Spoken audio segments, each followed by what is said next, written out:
Budget సమావేశాల సందర్భంగా appropriation bill ప్రవేశపెట్టిన సందర్భంలో గౌరవనీయులు శ్రీ అక్బరుద్దీన్ ఓవైసీ గారు, శ్రీ ఆరూరి రమేష్ గారు, శ్రీ బట్టి విక్రమార్క గారు ఈ చర్చలో పాల్గొన్నారు. అధ్యక్ష, వారికి నేను ధన్యవాదాలు తెలియజేస్తా ఉన్నాను. అక్బరుద్దీన్ ఓవైసీ గారు,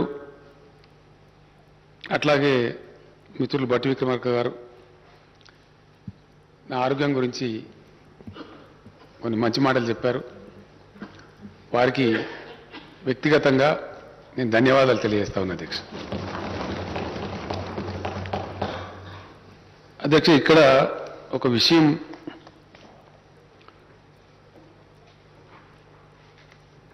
చర్చ జరగాల్సినటువంటి అవసరం ఉందనేది నా భావన. అధ్యక్ష, డెమోక్రసీ పరిణతి చెందేటువంటి క్రమంలో చట్టసభలలో, శాసనసభలలో, పార్లమెంటులో జరగవలసినటువంటి చర్చల సరళి కూడా బాగా ఇంప్రూవ్ అయితే మంచిది. అధ్యక్ష, చాలామంది కొత్త సభ్యులు కూడా ఉన్నారు, భవిష్యత్తున్న వాళ్ళు ఉన్నారు.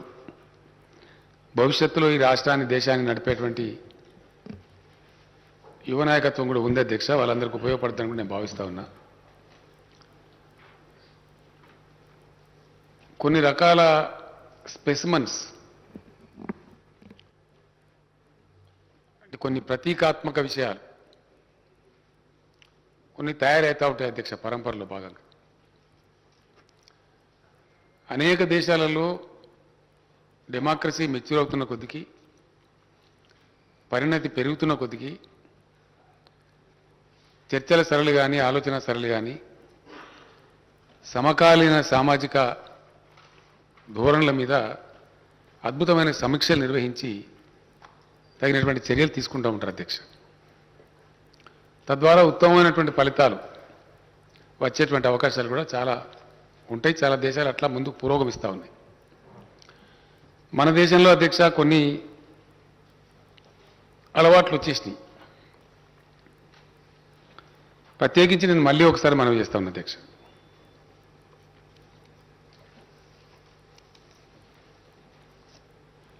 ఈ బడ్జెట్ అంటే అదేదో బ్రహ్మ పదార్థం అన్నట్టు, అదేదో ఒక అంకెలు మాత్రమే చెప్తారన్నట్టు, ఇంక్రిమెంటల్ డిక్రిమెంటల్లో ఉంటారన్నటువంటి ఒక అభిప్రాయం మన దేశంలో ప్రబలి ఉంది. అధ్యక్ష, అన్ని స్థాయిలలో అదే చర్చ. పార్లమెంట్లో కానీ, వివిధ రాష్ట్రాలలో ప్రవేశపెట్టేటువంటి బడ్జెట్ల సందర్భంగా కానీ రెండు విషయాలు మనం గమనిస్తాం. అధ్యక్ష, బడ్జెట్ ఆర్థిక మంత్రి గారు ప్రవేశపెడతారు. దానికి సంబంధించి అధికార పక్ష సభ్యులు ఆహా బడ్జెటు, ఓహా బడ్జెటు, ఇది అద్భుతమైన బడ్జెటు అని వీళ్ళు చెప్తారు. అధ్యక్ష, ప్రతిపక్ష సభ్యులేమో ఇది పనికి మాలిన బడ్జెటు, పసలేని బడ్జెటు, బడ్జెట్ సప్పగా ఉంది. ఇప్పుడు నాకు జ్ఞానం వచ్చి 50 ఏళ్ళు అయితే అధ్యక్ష, ఈ రాజకీయపరమైనటువంటి ఇదే మాటలు వింటాం. అధ్యక్ష, స్టీరియోఫోనిక్. ఏం కారణం? దీనిలో మార్పు లేదు అధ్యక్ష, ఇది కంటిన్యూ ఉంటుంది.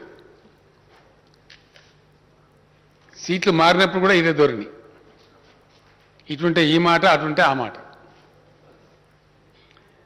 స్థూలంగా మనం ఆలోచిస్తే అధ్యక్ష, బడ్జెట్ అనేది నిధుల యొక్క కూర్పు. ఈ కూర్పు ఎట్లా ఉండాలా, ఏం జరగాల,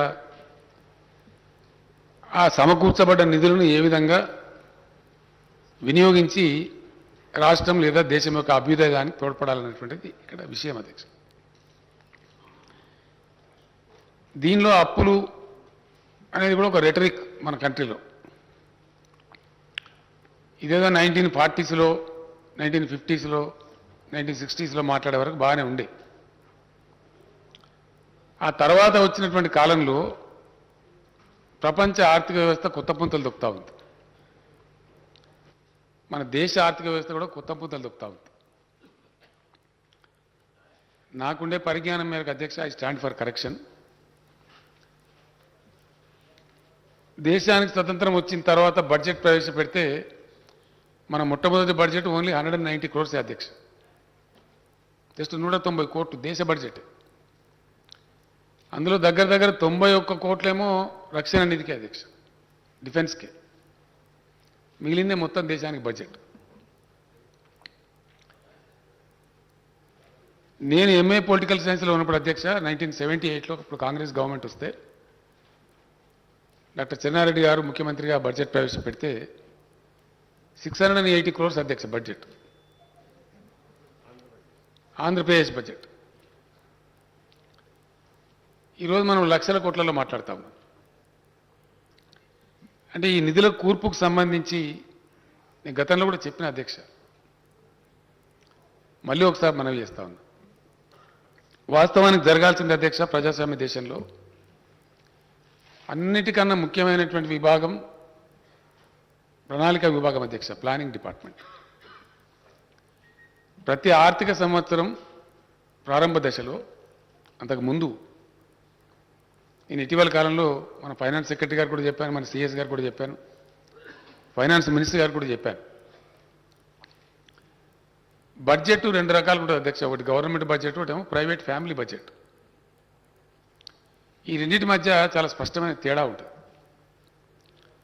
ప్రైవేట్ బడ్జెట్ ఏమో వాళ్ళ బ్యాంక్ బ్యాలెన్స్ మీదనో వాళ్ళకు సంవత్సరం మొత్తం మీద కలిపి వచ్చే ఆదాయం మీదనో ఆధారపడి వాళ్ళ ప్లానింగ్ ఉంటుంది అధ్యక్ష.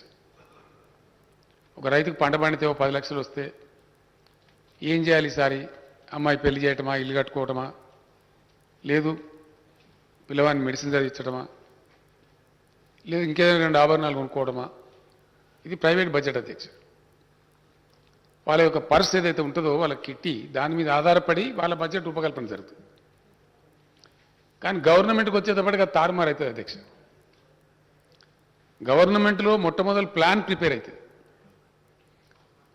ఈ సంవత్సరం విద్యా రంగం మీద మనం ఎంత ఖర్చు పెట్టాలా, అవసరాలు ఏమున్నాయి, వైద్య రంగం పరిస్థితి ఏంది, లేదు ఫలానా రంగం ఏంది, ఫలానా రంగం ఏంది, నీటిపారుదల ఏంది, మంచి ఏంది, చెడ్డ ఏంది అని ఒక ప్లాన్ ప్రిపేర్ అవుతుంది. యాజ్ అగైన్స్ దట్ ప్లాన్ నిధుల కూర్పు జరుగుతుంది అధ్యక్ష. ప్రజాస్వామ్య ప్రభుత్వానికి వాస్తవంగా చెప్పానంటే ఉండే వైటల్ పవర్స్ రెండే అధ్యక్ష. Government in a democracy can tax anybody. ఆ ట్యాక్స్ ఎక్కువ వేసినరా తక్కువ వేసినరా అది ప్రజా కోర్టులో తీర్పు చెప్తారు అధ్యక్ష, ప్రజలు వాళ్ళకి నచ్చకపోతే. వైటల్ పవర్స్ రెండే. It can tax anybody, it can arrest anybody. ఈ 2 అధికారాలు మాత్రమే ఉంటాయి అధ్యక్ష. డెమోక్రసీలో ఉండే గొప్పతనమే అది. ఈ కూర్పులో భాగంగా రాష్ట్రానికి వచ్చేటువంటి పన్నులు మన దేశంలో ఉన్నటువంటి మన రాజ్యాంగ విహితమైనటువంటి అరేంజ్మెంట్ ప్రకారంగా కొన్ని పన్నులేమో రాష్ట్రాలు వసూలు చేస్తే అధ్యక్ష, కొన్ని సెంట్రల్ గవర్నమెంట్ వసూలు చేస్తాయి. States share in central taxes అంటే కేంద్రం కలెక్ట్ చేసిన దాంట్లో. తర్వాత ఫైనాన్స్ కమిషన్ గ్రాంట్స్, అవి పోను పన్నేతర రెవెన్యూ, నాన్ ట్యాక్స్ రెవెన్యూ, ఇందాక భట్టి గారు చెప్పారు. అవి పోను ఇంకో వెసులుబాటు ఏంటంటే మార్కెట్ బారోయింగ్స్. ఇవన్నీ కలిపి వీటి సమాహారం బడ్జెట్. భట్టి గారికి నా రిక్వెస్ట్ ఏంటంటే, మన ఊరు మన బడి కార్యక్రమం మంచి కార్యక్రమం అన్నారు. నేను ప్రతిసారి అంటూ ఉంటా అధ్యక్ష, భట్టి విక్రమార్క గారి ప్రేమకు మేము నోసుకోలేదు, ఒకటన్నా మా గురించి మంచి మాట చెప్పరు అని అంటూ ఉంటా. ఈసారి వారికి ఎందుకో కొంచెం దయగలిగింది, మంచి మాట ఒకటి చెప్పినారు. వారు ఇందాక దేశవ్యాప్తంగా ఉన్నటువంటి ప్రభుత్వ రంగ సంస్థలు స్వాతంత్రం వచ్చిన తొలినాళ్ళలో జరిగినటువంటి ప్రయత్నాలలో భాగంగా వచ్చిన అనేక గొప్ప గొప్ప సంస్థలు ఎట్లా నాశనం చేయబడుతున్నాయో చాలా గట్టిగా వారు చెప్తా ఉంటే, ఈ పక్కన సభ్యులు అంటున్నారు భట్టి గారు పార్లమెంట్ అయితే బాగుంటుంది, ఈ అంశం పార్లమెంట్ ఇది, అందరం కలిసి వారిని మన రాష్ట్రం పక్షాన పార్లమెంట్ పంపాలని మాట్లాడుతున్నారు అధ్యక్ష. ప్రమోషన్ అధ్యక్ష, డిమోషన్ ఏం లేదు అక్కడ. అంత గట్టిగా వారు మాట్లాడుతుంటే ఆవేదన వ్యక్తం చేస్తూ ఉంటే సభ్యులకు ఇమీడియట్ అభిప్రాయం ఏమొచ్చిందంటే, ఈ సబ్జెక్ట్ అంతా గవర్నమెంట్ ఆఫ్ ఇండియా కోపం మా మీద తెస్తే అత్త మీద కోపం దుత్త మీద తీసినట్టు మేము కాదు కదా చేసేది, మన దగ్గర ఉన్న ప్రైవేటు సంస్థల్ని ఎంతో కొంత కాపాడుతున్నాయి, ప్రభుత్వ రంగ సంస్థలను కూడా చాలా అద్భుతంగా మనం కాపాడుతున్నాం అధ్యక్ష. మన ఆర్టీసీ పరిరక్షణ కావచ్చు, వారన్నట్టు సింగరేణి పరిరక్షణ కావచ్చు, మన పరిధిలో ఉన్న మేరకి కాపాడుకుంటూ వస్తూ ఉన్నాం. ఈ నిధుల కూర్పులో అధ్యక్ష ఈరోజు నేను చెప్పే లెక్క కాదు ఇది, handbook of statistics published by Reserve Bank of India. డజన్ల కొద్ది విషయాలలో తెలంగాణ రాష్ట్రం కొత్త రాష్ట్రం అయినప్పటికీ అద్భుతాలు సాధిస్తూ ఉందని చెప్పి రిజర్వ్ బ్యాంక్ ఆఫ్ ఇండియా చెప్తా ఉంది అధ్యక్ష. ఇది నేను చెప్తలేదు, ఏ ఒక్క అంశం రెండు అంశాలు కాదు, ఆ వివరాలన్నీ ఆర్థిక శాఖ మంత్రి గారు చాలా వివరంగా వారి స్పీచ్లో చెప్పారు, వారి ఆన్సర్లు కూడా చెప్పారు. సభ్యులకు చాలా వరకు దాంట్లో సమాధానాలు వచ్చినాయి. నేను ఆ వివరాల్లోకి పోను అధ్యక్ష. కానీ అప్పులు అని ఏదైతే వారు అన్నారో, ఈ రోజున్నటువంటి విజ్డమ్ ఆఫ్ ఎకానమీలో, ఈ రోజున్నటువంటి ఎకనామిక్ డైనమిక్స్లో అది అప్పు కింద పరిగణించరు అధ్యక్ష, దాన్ని వనరుల సమీకరణ కింద పరిగణిస్తారు. ఇందాక నేను మనవి చేసినట్టుగా వనరులు అనేటివి రకరకాల పద్ధతులలో వస్తాయి, ట్యాక్స్ ద్వారా, ట్యాక్సేతరంగా, అట్లాగే మార్కెట్ బారోయింగ్స్ ద్వారా. ఆ వచ్చే దానిలో కూడా మనం ఎంత బ్రహ్మాండమైనటువంటి మన రాష్ట్రాన్ని ఒక కఠోరమైనటువంటి క్రమశిక్షణ పాటిస్తూ ఉన్నాం, కరప్షన్ను అణిచివేసినాం. ఎస్, డెఫినెట్గా గతంలో ఎన్నడూ లేనటువంటి పారదర్శకతను ప్రవేశపెట్టినాం. చిన్న మొత్తం కాదు కదా అధ్యక్ష, రైతు బంధు కింద ఇచ్చింది ఒక 50,000 కోట్ల పైచీలకి ఇచ్చినాం ఇప్పటికే. తమరు నేను ఆ రోజు లక్ష్మీపుత్రుడు అని అనేవాడిని అధ్యక్ష, తమరు వ్యవసాయ శాఖ మంత్రి ఉన్నప్పుడే దాన్ని ప్రారంభించినారు. 100% ట్రాన్స్పరెన్సీ సార్. ఇక్కడ ఫైనాన్స్ సెక్రటరీ గారు వేస్తే, మన ఆర్థిక మంత్రి గారు చెప్పినట్టుగా అక్కడ సెల్ ఫోన్లలో టంగ్ టంగ్ టంగ్ మన మెసేజ్ వస్తుంది, బ్యాంకులో జమ అయిపోతుంది. దఫ్తర్కి పోయేది లేదు, దరఖాస్తు పెట్టేది లేదు, ఎవరికి సల్యూట్ కొట్టేది లేదు, పైరవి లేదు, మధ్య దళారీలు మాయమైపోయినారు. అట్లా అనేక విషయాలలో డైరెక్ట్ బెనిఫిట్ ట్రాన్స్ఫర్ ఏదైతే ఉందో పారదర్శకత కూడా పెంచగలిగినాం. మధ్యలో పిల్ఫరేజ్ తగ్గిపోయింది, లీకేజ్ కూడా తగ్గిపోయింది. అట్లాంటి అనేక సంస్కారవంతమైనటువంటి ఆర్థిక క్రమశిక్షణను కఠినంగా పాటించడం మూలాన మన రాష్ట్రంలో ఉండే 29 మొన్నటి వరకు అధ్యక్ష, కశ్మీర్ యూటీ అయిన తర్వాత 28 రాష్ట్రాలు, 28వ రాష్ట్రంలో అప్పులు చేసే క్రమంలో మన ర్యాంకు 25వ స్థానంలో ఉన్నాం అధ్యక్ష. మనకన్నా పైన 24 రాష్ట్రాలు మనకన్నా చాలా ఎక్కువ అప్పు చేసినాయి. Our debt percentage to our GSDP is only 23% అధ్యక్ష. 40% పైన ఉన్న వాళ్ళు ఉన్నారు, 35 ఉన్నారు. కాంగ్రెస్ పార్టీ పరిపాలించే రాజస్థాన్ కూడా మనకన్నా ఎక్కువనే ఉంది, పంజాబ్ చాలా ఎక్కువలో ఉంది, ఇతర రాష్ట్రాలు సరే సరే. 25th ప్లేస్లో మనం ఉన్నామంటేనే మనం చాలా తక్కువ అప్పులు చేస్తున్నామని అర్థం అధ్యక్ష. అప్పుల వల్ల మనకు వచ్చే ప్రమాదం ఏం లేదు, దాని గురించి బట్టి విక్రమార్క గారు అస్సలు రంది పెట్టుకునే అవసరం లేదని నేను మనవి చేస్తా ఉన్నా అధ్యక్ష. ఇంకొకటి కూడా ఆశించేది ఏంటంటే, ఇది చాలా ఇంపార్టెంట్ ఎకడమిక్ పాయింట్ అధ్యక్ష. నేను చెప్పేది బడ్జెట్ మీద చర్చ జరిగేటప్పుడు ఒక విషయం తప్పకుండా చర్చ జరగాలి, డెఫినెట్గా. ఆ స్థాయి మన సభకు రావాలి అధ్యక్ష. ఇండియాలో ఉన్నటువంటి, మన భారతదేశంలో ఉన్నటువంటి విధానం ప్రకారంగా ఫిస్కల్ పాలసీ, ఆర్థికపరమైనటువంటి అంశాల మీద కంట్రోలు, దేశం యొక్క విత్త విధానాన్ని నిర్ణయించేది కేంద్ర ప్రభుత్వం అధ్యక్ష. నిర్ణయించేది, నిర్వహించేది, నియంత్రించేది కూడా వాళ్ళే. కాబట్టి మనము any state government in India has to be alike government of India, it cannot be unlike. We have to be in the food steps of government of India only. చిన్న కొద్ది మేరకే మనకు స్వేచ్ఛ ఉంటుంది తప్ప బ్రాడ్గా fiscal policy lies with the government of India. అక్కడ గొప్ప కనుక ఉన్నట్టయితే వ్యవహారం అంతా దేశం అంతా గొప్పగా ఉంటుంది అధ్యక్ష. ఆ పరిస్థితి కూడా రాష్ట్రాల శాసనసభలు సమీక్ష చేయాలి. ఆ పరిణతిని రాష్ట్ర శాసనసభలు సంతరించుకోవాలి. It's very important academic point అధ్యక్ష, మన హౌస్ రికార్డులో కూడా ఉంటుంది. దానికోసం అని నేను చెప్తా ఉన్నాను. ఒక సమగ్రమైనటువంటి విశ్లేషణ అది ఆశిస్తాం అధ్యక్ష, అట్లా జరగట్లేదు. ఫర్ ఎగ్జాంపుల్ మార్కెట్ బారోయింగ్కి సంబంధించి చట్టం ఒకటి ఉంది, FRBM, fiscal responsibility budget management. దేశానికి పెద్దగా వ్యవహరించేటువంటి కేంద్ర ప్రభుత్వం, మరి ఇప్పుడున్న కేంద్ర ప్రభుత్వం, ఈ ఈ నిమిషంలో దేశాన్ని పరిపాలించే ప్రభుత్వం, వాళ్ళ పాలసీ చాలా విచిత్రమైన ధోరణులు కొన్ని కనపడతా ఉన్నాయి. క్రమశిక్షణ అనేది అంతటా పాటించబడాలి కదా అధ్యక్ష, అందరికీ ఉండాలి కదా. ఆంక్షలున్న పద్ధతులున్న ఏదున్నా మొత్తం దేశం యొక్క పరిస్థితిని దృష్టిలో పెట్టుకోవాలి. అది కనపడట్లేదు. ఇప్పుడున్న వాళ్ళ పాలసీ ఏంటంటే బలమైన కేంద్రం, బలహీనమైన రాష్ట్రాలు. ఇది చాలా ఫెడరల్ సమాఖ్య యొక్క స్ఫూర్తికి విఘాతం కలిగించేటువంటి, అవాంఛితమైనటువంటి, అనారోగ్యమైనటువంటి అప్రజాస్వామిక చర్య అధ్యక్ష. ఇది భవిష్యత్తులో దేశంలో అనేక సమస్యలకు దారి కూడా తీస్తుంది. ఇట్లాగా ఈ పెడధోరణి కనుక కొనసాగితే it's not desirable, definitely not desirable. ఎందుకంటే రాజ్యాంగంలోనే మొట్టమొదటి తొట్టతొలి పేర్లనే ఉంటుంది అధ్యక్ష, భారతదేశం రాష్ట్రాల సమాఖ్య, అది రాజ్యాంగం చెప్పిన మాట. కాబట్టి రాష్ట్రాల ఉనికిని లేకుండా చేస్తాం, రాష్ట్రాలను అణిచిపెడతాం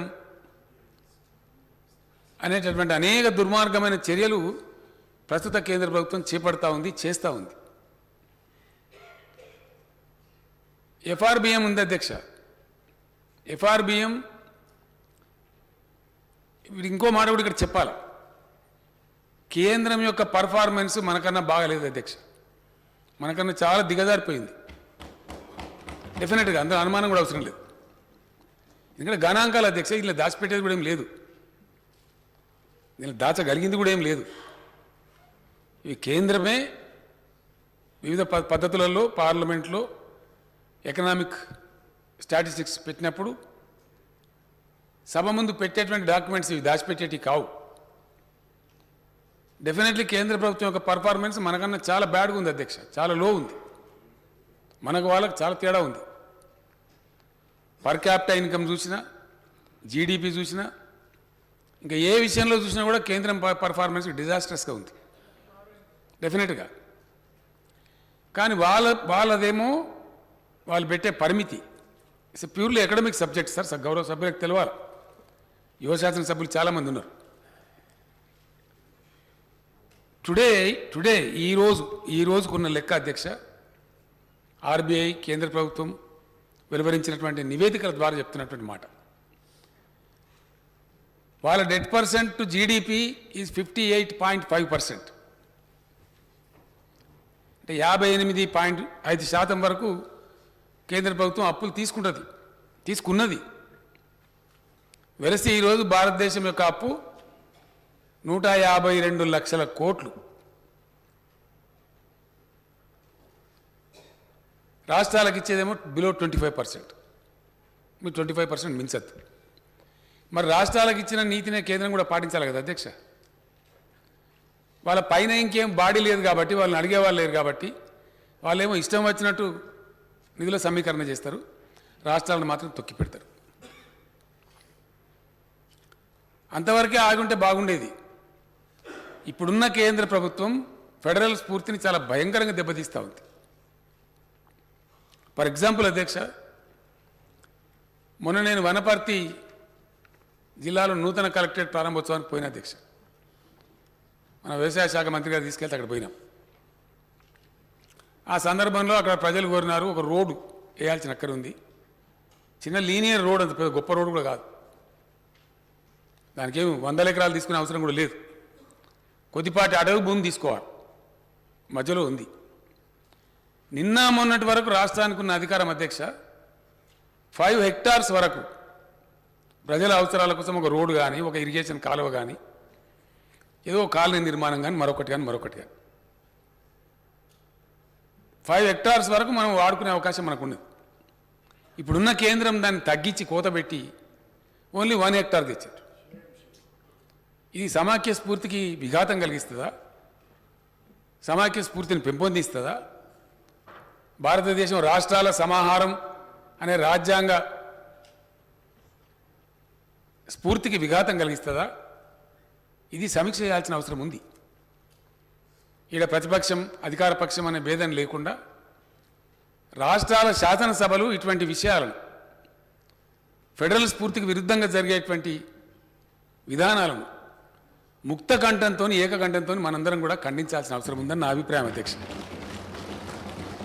all states in India, all legislatures in India must debate on this point, because the very spirit of federalism is in danger.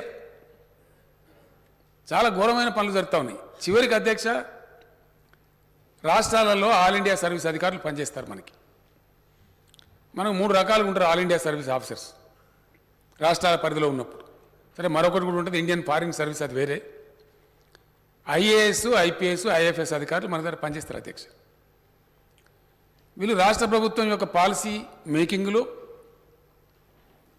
Political బ్యూరోక్రసీకి ఇచ్చే గైడెన్స్లో చాలా ప్రధాన భూమిక పోషిస్తారు అధ్యక్ష. రాజకీయ ప్రభుత్వాలు మారినా వాళ్ళు కంటిన్యూస్గా ఉంటారు కాబట్టి రాష్ట్రం యొక్క స్థితిగతులు చక్కటి పద్ధతులు పోవడానికి మార్గదర్శనం చేస్తూ ఉంటారు. అందుకే దేశం వాళ్ళకి అంత ఉన్నత స్థాయి డిగ్రీ ఇచ్చి గౌరవం ఇచ్చింది. వాళ్ళు ఏ రాష్ట్రంలో ఏ పాలసీ ఉంటుందో, అక్కడ అవసరాలు ఉంటాయో దానికి అనుగుణంగా వాళ్ళు పనిచేస్తారు అధ్యక్ష. దానిలో మమేకమై పనిచేస్తారు. They are once allotted to a cadre, they are part of the state government. ఇక్కడనే ఎండ్ ఆఫ్ ద సర్వీస్ దాకా పనిచేస్తారు, రిటైర్ అవుతారు. ఆ విధంగా ఉంటుంది. అంటే రాష్ట్రంతో పూర్తిగా వాళ్ళ జీవితం ముడిపడి ఉంటుంది. చాలామంది అధికారులు చాలా ఎమోషనల్ కూడా పనిచేస్తారు అధ్యక్ష. హై కమిట్మెంట్తో ఉండే వాళ్ళు ఉంటారు. వాళ్ళను కూడా ఈరోజు కేంద్రం రూల్ మారుస్తాం, ఏ రాష్ట్రంలో ఉన్న ఏ అధికారినైనా సరే ఎప్పుడు పడితే అప్పుడు వాపసు తీసుకునేటట్టు పిలిపించుకునే అధికారం మేము పెట్టుకుంటామని చెప్పి మీ గొంతుకు వస్తామని రాష్ట్రాలని అడిగింది అధ్యక్ష కేంద్ర ప్రభుత్వం. ఇట్లా చేద్దామనుకుంటున్నాం, మీ అభిప్రాయం ఏందని. మేమైతే చాలా బలంగా చెప్పినాం, ఇది చాలా దుర్మార్గమైన చర్య, మంచిది కాదు, please drop this idea, it's not correct. All India service అధికారులను కూడా ఒక అభద్రతకు లోను చేసేటువంటి, వాళ్ళ చెప్పు చేతల్లో పెట్టుకునేటువంటి, ఫెడరల్ స్ఫూర్తికి విఘాతం కలిగించేటువంటి తీవ్రమైనటువంటి కథ అధ్యక్ష. అధ్యక్ష, ఇంకోటి కూడా చెప్పాల్సిన అవసరం ఉంది ఈ సందర్భంలో, అవసరమని నేను భావిస్తా ఉన్నా.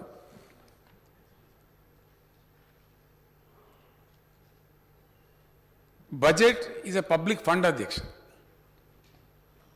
Budget definitely public fund. And politics is much beyond votes and seats. ఎంతసేపు ఓట్లు లెక్క పెట్టుకోవడం, సీట్ల నెచ్చి లెక్క పెట్టుకోవడం, అది మాత్రమే రాజకీయం కాదు అధ్యక్ష. అంతకే పరిమితం అయితే అది అరాచకం అవుతుంది, రాజకీయం కాదు. It's much beyond seats and oats.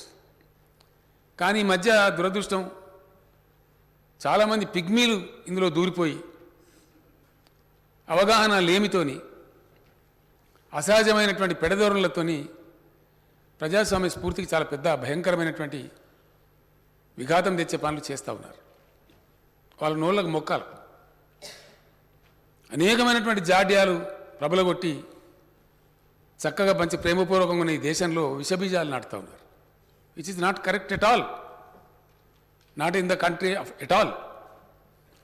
తాత్కాలికంగా కొంతమందికి రాక్షసానందం కలిగించవచ్చు, కానీ లాంగ్ రన్లో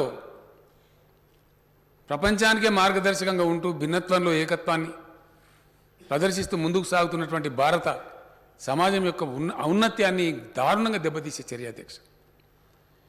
నేను సందర్భంలో మనం మనవి చేయడం జరిగింది. డెఫినెట్లీ ఎవరు అవునన్నా కాదన్న అధ్యక్ష, మన రాష్ట్రం కాకపోయినప్పటికీ ఉన్నది ఉన్నట్టుగా మాట్లాడానంటే, today in India Bengaluru city is the Silicon Valley of India. IT రంగంలో ఎంతమంది అధ్యక్ష, అక్కడ అనేక రాష్ట్ర ప్రభుత్వాలు, అనేక మంది ముఖ్యమంత్రులు, అనేక మంది ప్రధాన కార్యదర్శులు, అనేక మంది ఆల్ ఇండియా సర్వీస్ అధికారులు అనేక దశాబ్దాల పాటు కొనసాగించిన కృషి వల్ల అక్కడ సుమారు 30 లక్షల మంది పొట్టబోసుకుంటారు అధ్యక్ష ఐటీలో బెంగళూరులో. వాళ్ళ తర్వాత రెండవ స్థానంలో మనం ఉన్నాం ఈరోజు ఇండియాలో. 3 లక్షల కోట్ల పైచీలకు సాఫ్ట్వేర్ ఎగుమతులు బెంగళూరు నుంచి జరిగితే సుమారు 1,50,000 కోట్ల దరిదాపుల వాళ్ళలో 50% మన 148 అధ్యక్ష నాకు తెలిసి లేటెస్ట్ ఫిగర్. సుమారు 1,50,000 కోట్ల సాఫ్ట్వేర్ ఎక్స్పోర్ట్ మన హైదరాబాద్ నుంచి జరుగుతుంది. చిన్నతనంలో నేను బేగంపేట ఎయిర్పోర్టు మా స్కూల్ ఎక్స్కర్షన్లో వస్తే అధ్యక్ష 3 గంటలు నిల్చుంటే ఒక విమానం వచ్చింది అధ్యక్ష. 3 గంటలు. Today our Shamshabad airport handles about 589 aircrafts a day.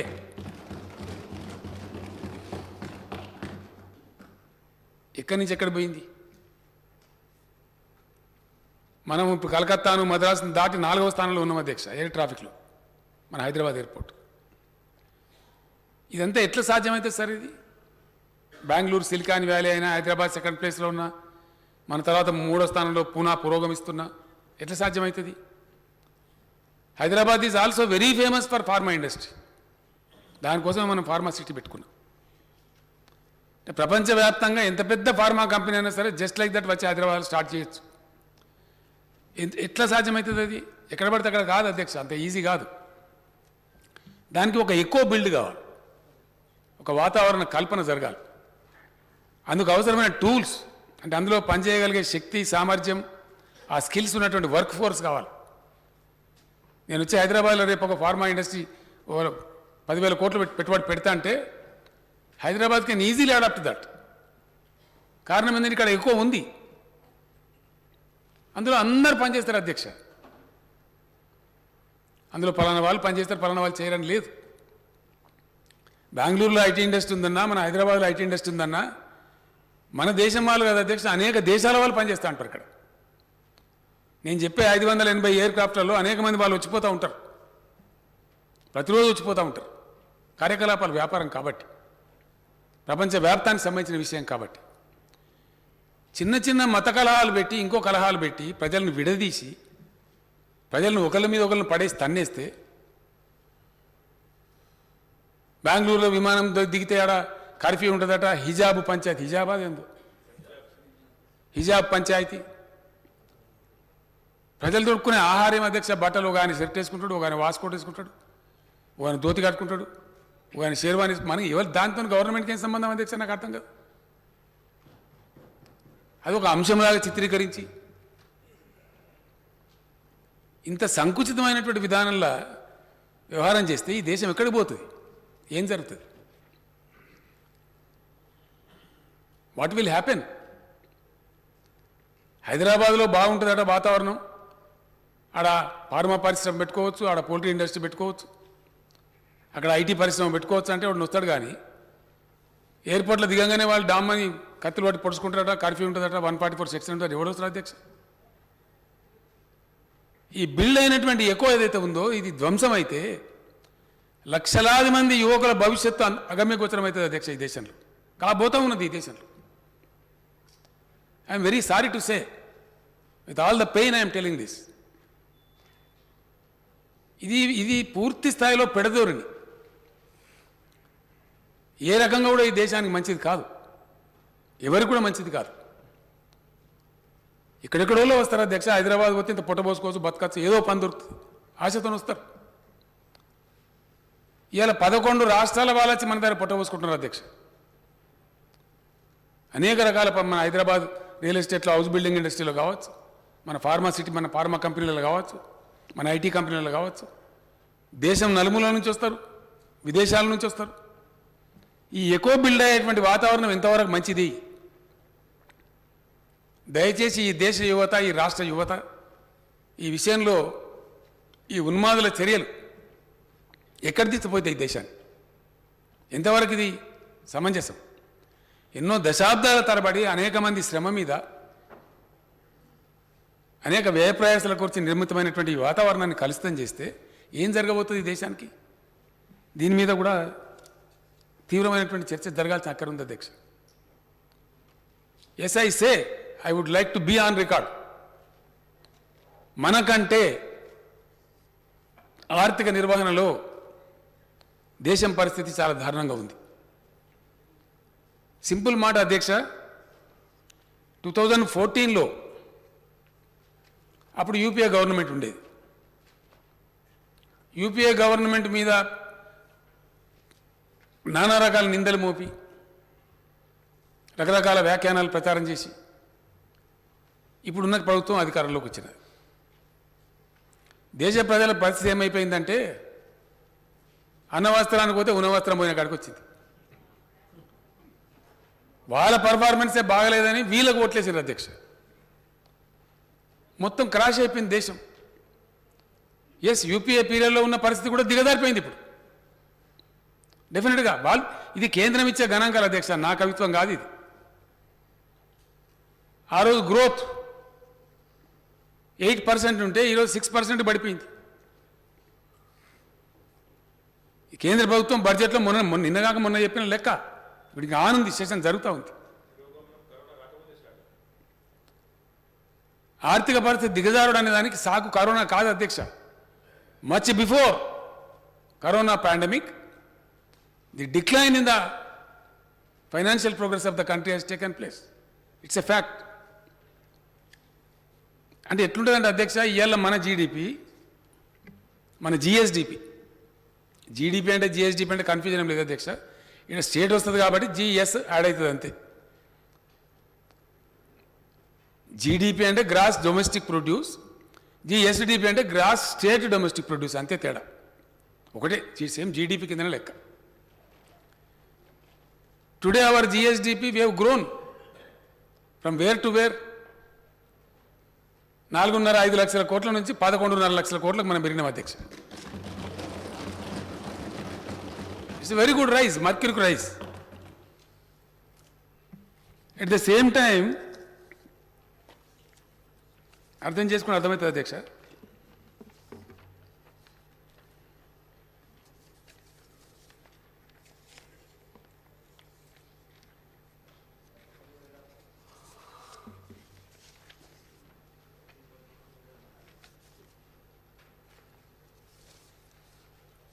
తలసరి ఆదాయం అధ్యక్ష ఎట్లా ఉంటుంది తేడా అంటే, తెలంగాణ పర్ఫామ్ చేసిన స్థాయిలో కేంద్రం పర్ఫామ్ చేసి ఉంటే, సింపుల్ అర్థమెటిక్స్ సార్, దీనిలో ఏం పెద్ద అంకర గారడి కూడా లేదు, చాలా సింపుల్ అర్థమెటిక్స్ ఇది. మన జీడిపి, మన జిఎస్డిపి ఈరోజు తెలంగాణ స్థాయిలో కనుక కేంద్రం పనిచేసి ఉంటే 11.5 లక్షల కోట్లు కాదు అధ్యక్ష, 14.3 లక్షల కోట్లు ఉండాలి. కానీ 11.5 కాడ ఆగిపోయినాం. ఏం కారణం? మనం చేసిన స్థాయిలో కేంద్రం పర్ఫార్మెన్స్ లేదు కాబట్టి. సంపద సమకూరాలి మనకు కూడా అంటే కేంద్రం కూడా బాగా పర్ఫామ్ చేయాలి అధ్యక్ష, సైమల్టేనియస్గా రెండు పర్ఫామ్ చేయాలి. అక్కడ లేదు అధ్యక్ష.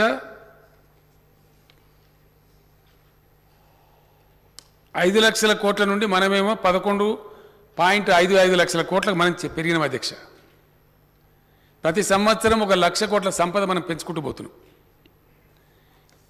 ఇదే సమయంలో 7 సంవత్సరాల కాలంలో దేశం యొక్క జీడిపి 124 లక్షల కోట్ల నుంచి 236 లక్షల కోట్లకు పెరిగింది అధ్యక్ష. అంటే భారతదేశ వృద్ధి రేటు కంటే తెలంగాణ వృద్ధి రేటు 38.7% ఎక్కువ అధ్యక్ష.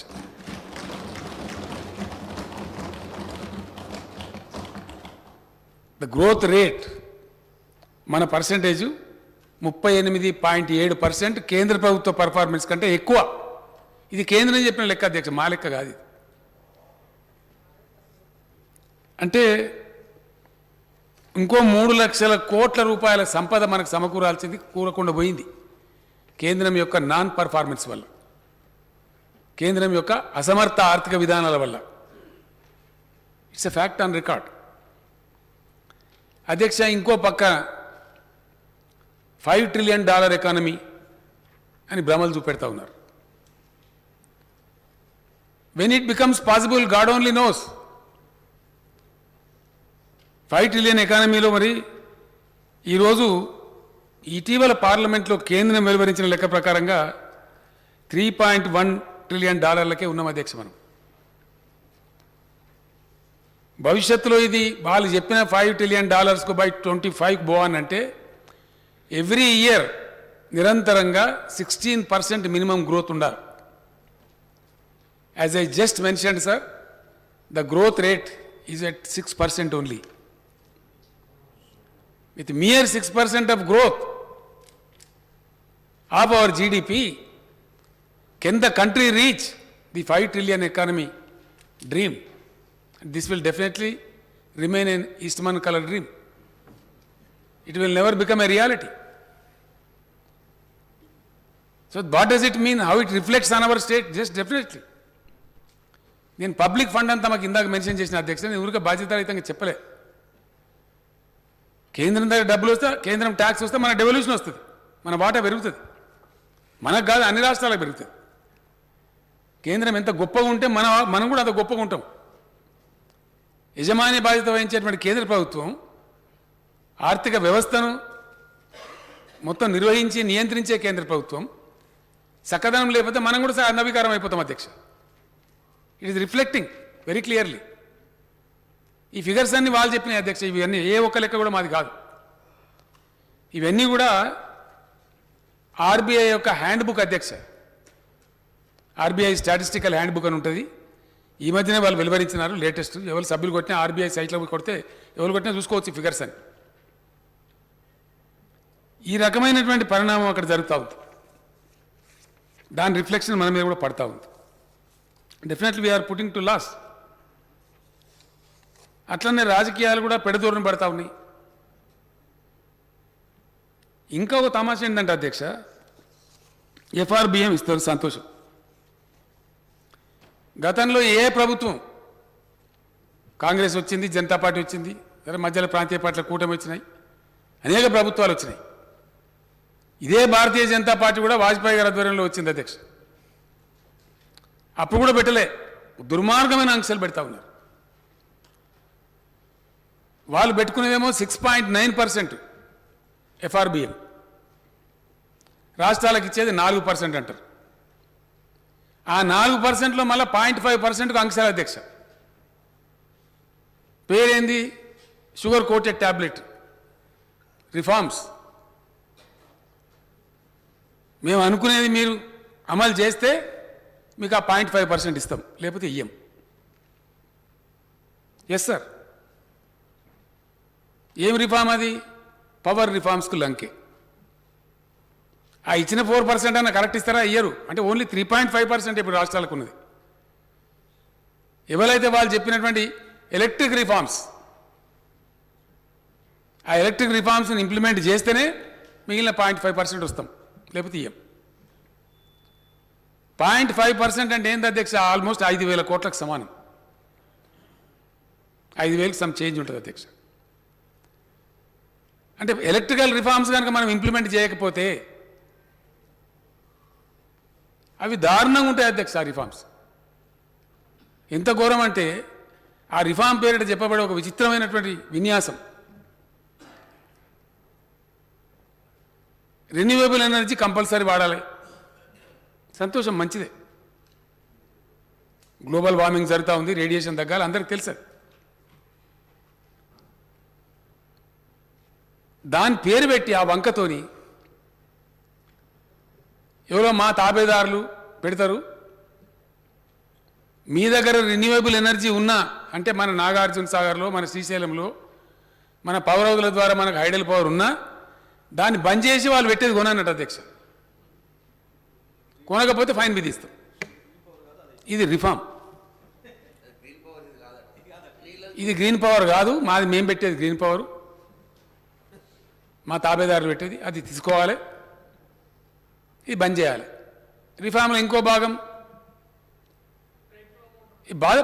బాధపడి చెప్పవలసి వస్తుంది అధ్యక్ష. ఈ విషయం ఎవరినూ విమర్శ చేయడానికి కాదు, పరిస్థితి సమీక్ష. It's a review on the current affairs. Telangana సరే, మన వ్యవసాయ రంగం దెబ్బతిన్నాం, కుదేలు అయిపోయింది. మన రైతాంగం అంతా దురదృష్టవశాత్తు కొంతమంది సూసైడ్ కూడా చేసుకున్నారు, ఆత్మహత్యలు చేసుకున్నారు, అప్పుల పాలైనారు. ఏదన్నా చేసి మొండిపట్టు పట్టి ఎంబడబడి దాన్ని స్థిరీకరించాలి. తెలంగాణ గ్రామీణ ఆర్థిక వ్యవస్థ చిన్నాభిన్నం అయిపోయింది కాబట్టి, వ్యవసాయదారులు వాళ్ళని ఆశ్రయించుకుని ఉండే వృత్తి పనులు దెబ్బతిన్నాయి కాబట్టి అవి రివైవ్ కావాలని చెప్పి కఠినమైన స్థిరమైన పాలసీ తమరు అగ్రికల్చర్ మినిస్టర్ ఉన్నప్పుడే ప్రారంభించారు అధ్యక్ష. మెకనైజేషన్ పెంచడం కానీ, రైతులకు నేరుగా పెట్టుబడి చేయడం కానీ, ఈ ప్రపంచానికే తెలంగాణ బాట చూపించింది అధ్యక్ష. We have shown the path. నేను చెప్పడం లేదు, యుఎన్డిపి చెప్పింది, యుఎన్ఓలో ప్రశంసించారు. ఇంత బ్యూటిఫుల్ స్కీమ్ ఎక్కడ లేదని చెప్పి famous agro economist of India mister Ashok Gulati he went on record saying that the system adopted by government of Telangana is very good. నేను చెప్తలేను అధ్యక్ష, ఇట్స్ ఆన్ రికార్డ్. సో ఆ విధంగా పంట పెట్టుబడి ఇస్తా ఉన్నాం, ఎకరానికి 10,000 రూపాయలు 2 పంటలకు కలిపి ఫ్రీగా నీళ్ళు ఇస్తా ఉన్నాం. ఇండియాలో ఏ ఒక్క స్టేట్ కూడా ఏరు అధ్యక్ష వాటర్ సెస్ కలెక్ట్ చేస్తారు. పద్మా దేవేందర్ రెడ్డి గారు వారి కాన్స్టిట్యున్సీకి తీసుకెళ్తే అప్పుడు ధర్మారెడ్డి గారు కానీ కలెక్టర్ ఉండేవాడు అధ్యక్ష. మాట్లాడుతుంటే వారు చెప్పినారు, సార్ ఈ వాటర్ సెస్ బకాయిలు ఉన్నాయి, వాళ్ళు కట్టరు, మనం తీసుకోము, మీరేమో సెస్ ఎత్తేద్దామని ఆలోచన ఉన్నారని తెలిసింది, ఆ బకాయిలు కూడా మాఫీ చేయండి సార్ దయచేసి అని చెప్తే దాన్ని పరిశీలన చేసి వెంటనే ఫైనాన్స్ సెక్రటరీ గారు రిక్వెస్ట్ చేసి మాట్లాడి పాత బకాయిలు మొత్తం కొన్ని 100 కోట్లు ఉంటే అవి రద్దు చేసి there is no water cess in the state of Telangana. There is no power charge, 24 hours free supply to farmers. ఎందుకు అధ్యక్ష మాకేమి కన్ఫ్యూజ్ చేయరాకనా, లేదా పట్టుకోరాకనా, వసూలు చేయరాకనా? చిన్నాభిన్నం అయిపోయి చితికిపోయినటువంటి తెలంగాణ రైతుల బతుకులు స్థిరపడాలి, మళ్ళీ ఒక ముఖం తెలివి రావాలి, ఒక దరికి రావాలి అనే ఒక స్థిరమైనటువంటి పాలసీ తీసుకొని ప్రయత్నం చేస్తామని ఇప్పుడు కొంత దరికి వచ్చింది అధ్యక్ష. హైదరాబాద్లో ఐటీ ఎంప్లాయీస్ కూడా పోయి ఇలా ఊళ్ళలో ఇల్లు కట్టుకొని మళ్ళీ వ్యవసాయం మొదలుపెట్టినారు అధ్యక్ష. ఆ దెబ్బతో బ్రహ్మాండంగా భూముల రేట్లు పెరిగిపోయినాయి తెలంగాణలో. ఎక్కడ పోయినా 20 లక్షలు 25 లక్షల లోపల భూమి దొరికే ప్రశ్నే లేదు అధ్యక్ష. జర్ర రోడ్ పక్కకి ఇటుంటే 50 లక్షలు, స్టేట్ హైవే పక్కకుంటే 2 కోట్లు, 1.5 ఇవాళకి మొక్కాలే. పెరిగిపోయింది, డిస్ట్రెస్ సేల్స్ లేవు. భూమి కావాలని అడిగితే 30 లక్షలు కూడా నేను 40 లక్షలు ఇస్తా అంటుండే. ఇవాళ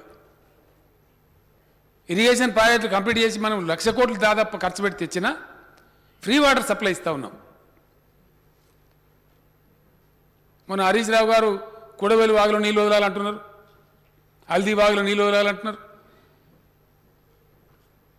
చెక్ డ్యాములు కట్టినాం కాబట్టి ఆశపడి ప్రజలు అడుగుతారు, పంటలు ఎండిపోవద్దని అడుగుతారు. అధ్యక్ష ఈ విధంగా ప్రయత్నాలు చేస్తూ ఉన్నాం. మిత్రులు మా శ్రీధర్ బాబు గారు చెప్తారు చిన్న కాళేశ్వరం పని, గతంలో దానికి ఏం అలొకేషన్ లేదు, ఏం లేదు, దాని పెద్ద ఆంధ్ర వాళ్ళు అబ్జెక్షన్ పెట్టినారు. I congratulate mister Sridhar Babu. ఈ మధ్యనే సిడబ్ల్యూసీ క్లియరెన్స్ కూడా వచ్చిన దానికి, అది అప్రూవ్ అయిపోయింది. అంటే ఎందుకోసం ఇదంతా ప్రయత్నం చేస్తూ ఉన్నాం? తెలంగాణకు నీళ్ళు రావాలి, మరి నీళ్ళు కింద ఉన్నాయి, మన భూభాగం పైన ఉన్నది, మన టెర్రైన్ అట్లుంది, డెఫినెట్గా లిఫ్ట్ చేయాల్సిందే. చిన్న కాళేశ్వరమైనా, పెద్ద కాళేశ్వరమైనా, పాలమూరైనా, సీతారామైనా, ఇంకోటైనా మల్టీ స్టేజ్ లిఫ్ట్ చేసుకొని ఆ ఒక్కొక్క స్టేజ్లో ఒక్కొక్క కొన్ని లక్షల ఎకరాలు పారించుకుంటూ వస్తాం అధ్యక్ష. ఇప్పుడిప్పుడు కొద్దిగా తెలంగాణ రైతుల మొక్కలు కొద్దిగా నవ్వు మొక్క వస్తూ ఉంది, కొద్దిగా జరుగుతూ ఉంది. ఇండియాలో ఏ రాష్ట్రం కూడా కల్తీ విత్తనాల మీద పీడీ యాక్ట్ పెట్టలేదు అధ్యక్ష. One and only state PD act కల్తీ విత్తనాల మీద ఇచ్చిన స్టేట్ తెలంగాణ స్టేట్. కఠినమైన చర్యలు తీసుకుంటా ఉన్నాం.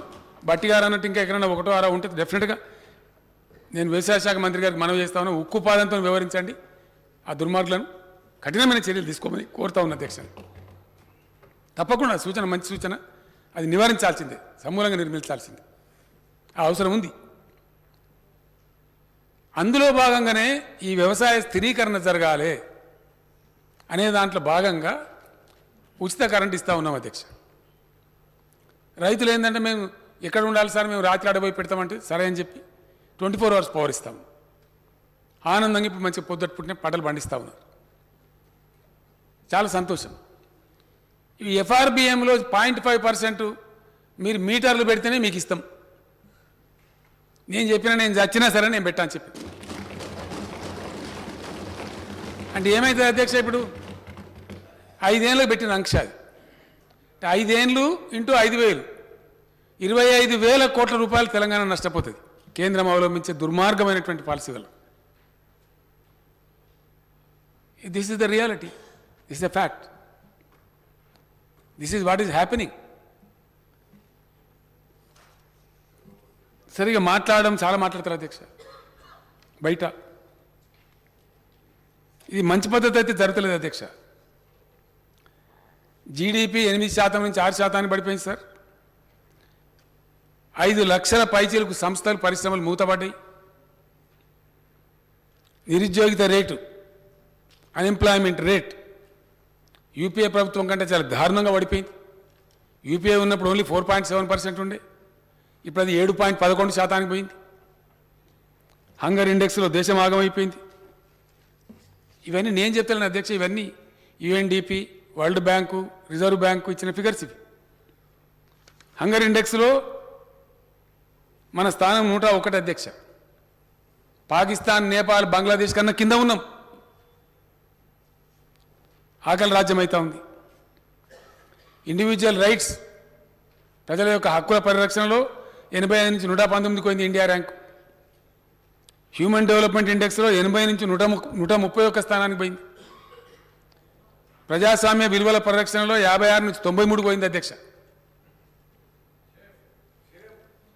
ఇవన్నీ యుఎన్డిపి, వరల్డ్ బ్యాంకు, ప్రపంచ స్థాయి సంస్థలు వెలువరించినటువంటి అంకెలు, నా ఫిగర్స్ కావు. ఈ మీద ఈ చక్కదనం ఉంటే దీనిలో బట్టి విక్రమార్క గారు నా మీద పడితే నేనేం చేయాలి అధ్యక్ష? నేను వారిని అంటలేను అధ్యక్ష. 100% తమరు చెప్పింది కరెక్ట్. దీనిలో అంతులేని పెరిగింది అధ్యక్ష, బాగా బ్రహ్మాండంగా పెరిగింది. బాజాప్తా చెప్తున్నారు అధ్యక్ష. దానిలో కనీసం కొంత పద్ధతిగానే చెప్పేది మనం ఇప్పుడు అట్లా కాదు. దేశంలో భయంకరంగా పెంచబడుతున్నది ఏంటి అధ్యక్ష? ఇవన్నీ కిందికి పోయినాయి. కోటాను కోట్ల మంది పేదరికంలోకి పోయినారు. అన్ఎంప్లాయ్మెంట్ రేట్ పెరిగింది, జీడిపి తగ్గిపోయింది, పరిశ్రమలు మూతపడ్డాయి. ఆత్మనిర్భరం చెప్తే ఆత్మ లేదు, నిర్భరం లేదు. ఆత్మ నిబ్బరం కోల్పోతా ఉంది దేశం. These are all facts. పెరిగింది ఏదైనా ఉన్నదంటే మత పిచ్చి పెంచుతా ఉన్నారు. ఆ మత పిచ్చు, ఆ కార్చిచ్చు దహించి వేస్తుంది అధ్యక్ష ఈ దేశాన్ని. నేను ఈ దేశ యువతకు, ఈ దేశంలో ఉన్న బుద్ధిజీవులకు, మేధావులకు అప్పీల్ చేస్తా ఉన్నాను. ఇది మంచిది కాదు, ఏ రకంగా కూడా మంచిది కాదు, ఏ కోణంలో చూసినా మంచిది కాదు. దేశంలో నెలకొల్పబడ్డ వాతావరణం, దశాబ్దాల తరబడి కొనసాగిన కృషి కుప్ప కూల్తుంది. యువత ఉద్యోగావకాశాలు పోతాయి. చాలా దారుణమైన పరిస్థితి వస్తుంది. ఇప్పుడు ఏం జరుగుతుంది అధ్యక్ష? ఇప్పుడు రైట్ నౌ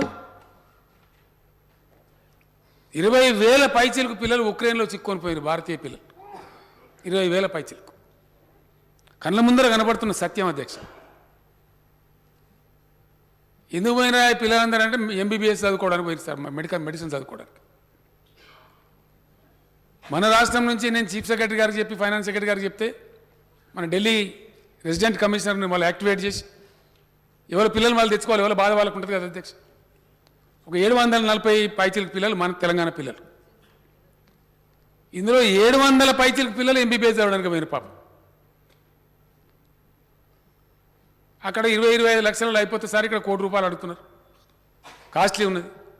పేద పిల్లలు ఇది భరించలేని వాళ్ళు పాపం అక్కడ చదువుకుంటామని అడిగిపోయినారు.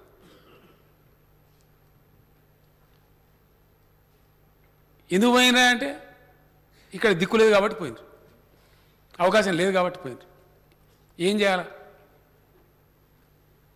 ఇప్పుడు? ఆ పిల్లల యుద్ధం ఇంకా సమసిపోలేదు, అది ఏమవుతుందో తెలియదు.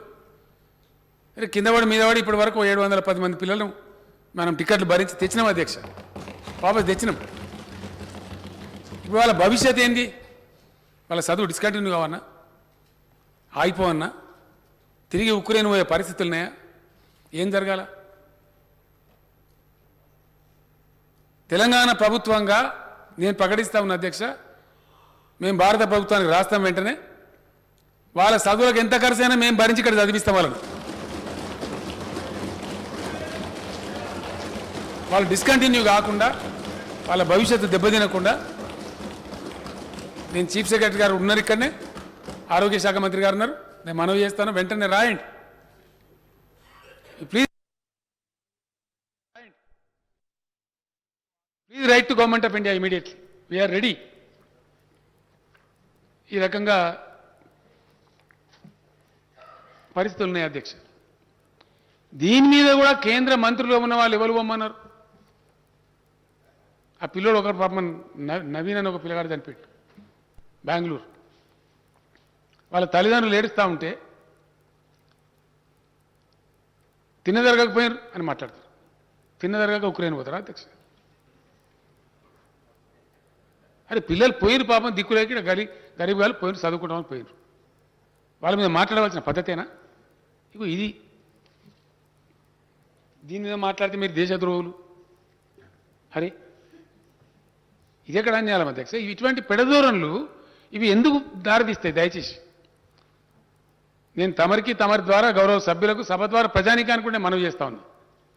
This is not at all desirable scenario, not at all. ఏ రకంగా కూడా వాంఛనీయం కాదు. ఇది ఇట్లా కంటిన్యూగా ఆనిస్తే దేశానికి చాలా ప్రమాదం వస్తుంది. ఉన్న ఉపాధి పోతుంది, ఉద్యోగాలు పోతాయి, అవకాశాలు పోతాయి, పెట్టుబడులు రావు. ఒక భయానకమైన పరిస్థితి వస్తుంది డెఫినెట్లీ. ఒక పక్క వస్తూనే ఉన్నాయి. దేశంలో ఏం పెరుగుతుంది అధ్యక్ష? మతోన్మాదం, మూకదాడులు. మేము నలుగురం ఎక్కున్నామని ఇద్దరు కొట్టుడేనా మీ ఎవడు? ధర్మం అవుతుందా? అది పద్ధత? దేశాన్ని నడిపే విధానమా? ఈ విధంగా జరుగుతూ ఉంది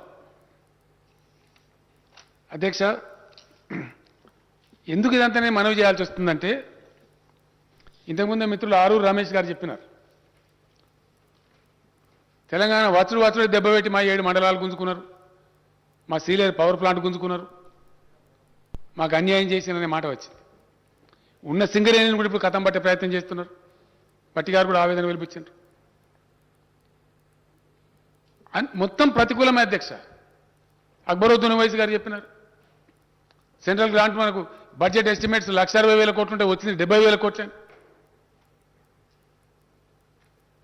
సెంట్రల్ గ్రాంట్స్ వస్తలేవు, కట్ చేస్తూ ఉన్నారు.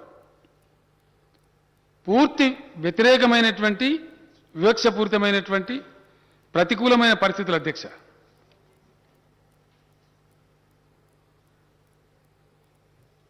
అధ్యక్ష,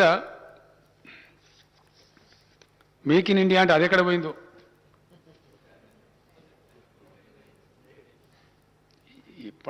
చాలా దారుణమైనటువంటి పరిస్థితులు. ఇటువంటి ప్రతికూల పరిస్థితులలో కూడా, కరోనా పాండమిక్ ఎఫెక్ట్ అయినా కూడా తెలంగాణ బెటర్ పర్ఫామ్ చేసింది అధ్యక్ష. నేను గర్వంగా మనవి చేస్తా ఉన్నాను. మన సంపద పెంచుకుంటున్నాం, కన్సిస్టెంట్ గ్రోత్ ఉంది, మైనస్లో పోతలేం, కాపాడుకుంటున్నాం. మన ఉద్యోగుల కడుపు నిండా జీతం ఇచ్చుకుంటున్నాం. చిన్న ఉద్యోగస్తులు ఉంటారు అధ్యక్ష, వాళ్ళ గురించి వాళ్ళు పట్టించుకుంటారు గారు. మన 30% పిఆర్సీ ఎంప్లాయీస్కి ఇస్తే డౌన్ ద లైన్ కింద ఉన్న చిన్న ఉద్యోగులకు కూడా 30% పే హైక్ ఇచ్చినాం అధ్యక్ష. వీళ్ళు వాళ్ళు అనకుండా. ఒకటి 2 విషయాలని అధ్యక్ష ఇక్కడ చెప్తే అయిపోతే నా బాధ్యత పోతుంది. గతంలో నేనే మనవి చేసిన అధ్యక్ష, సెర్పులో పనిచేసే పిల్లలను ఒక 4,000 చిల్లర మంది అందరూ ఉన్నారు. పంచాయతీరాజ్ మంత్రి గారు చెప్తున్నారు, వాళ్లకు అది సొసైటీ అధ్యక్ష, వాళ్ళు గవర్నమెంట్ ఎంప్లాయీస్ కారు. అయినప్పటికీ కూడా మన మహిళా సంఘాలను అవేర్నెస్ పెంచడానికి, వాళ్ళ లోపల ఆర్గనైజ్ చేయడానికి, ఆర్గనైజింగ్ కెపాసిటీ పెంచడానికి వాళ్ళు పనిచేస్తూ ఉన్నారు, విశేషమైన కృషి చేస్తూ ఉన్నారు. మంచి రిజల్ట్స్ కూడా వస్తూ ఉన్నాయి. సెర్ప్ ఎంప్లాయీస్ ఎవరైతే 4,000 పైచిలకు మంది ఉన్నారో వాళ్ళకు కూడా ప్రభుత్వ ఉద్యోగస్తులతో సమానమైన వేతనం ఇస్తాం అధ్యక్ష. డెఫినెట్గా ఇస్తాం. మేము గతంలో మాట ఇచ్చున్నాం, వాళ్ళకు కూడా ఇస్తాం అధ్యక్ష. అదేవిధంగా అధ్యక్ష, ఫీల్డ్ అసిస్టెంట్స్ అని చెప్పి ఉపాధి హామీలో పనిచేస్తారు అధ్యక్ష. ఈ పిల్లలకు పాపం వీళ్ళు ఉద్యోగస్తులు కారు, కానీ ఒక భ్రమలో సమ్మెకు పోయినారు. వద్దని పంచాయతీరాజ్ మంత్రి గారు ఆ శాఖ అధికారులు ఎంత చెప్పినా వినకుండా పోయినారు. మళ్ళీ ఇప్పుడు మా తప్పైంది సార్ అని చెప్పి అక్కడికి ఇక్కడికి తిరుగుతూ ఉన్నారు. వాళ్ళ మీద మాకేం కోపం ఎందుకు ఉండాలి అధ్యక్ష? ఇంతమందిని ఆదుకుంటాలో మాకు ఎందుకు ఉండాలా? ఇంత గొప్ప వ్యవహారం చేసే ప్రభుత్వానికి ఆ చిన్నపిల్లల మీద మాకు ఉండవలసిన కోపమైంది అవసరం కూడా లేదు. కానీ మళ్ళీ నేను వాళ్ళకి చెప్తా ఉన్నాను, హెచ్చరికపూర్వకంగా చెప్తాను ఒక పెద్దన్నలాగా, మళ్ళీ అటువంటి పొరపాటు పునరావృతం చేయకండి. ఆ ఫీల్డ్ అసిస్టెంట్లు అందరినీ కూడా మళ్ళీ వాపసు తీసుకుంటాం అధ్యక్ష. ఆ పిల్లల్ని కూడా మానవతా దృక్పథంతో తీసుకుంటాం, పనిలో పెడతాం. ఇక మా ఎమ్మెల్యేలు అందరూ కూడా కోరుతా ఉన్నారు, సార్ వాళ్ళేదో పొరపాటు చేసిన దయచేసి పెద్ద మనసుతో వాళ్ళని ఇంత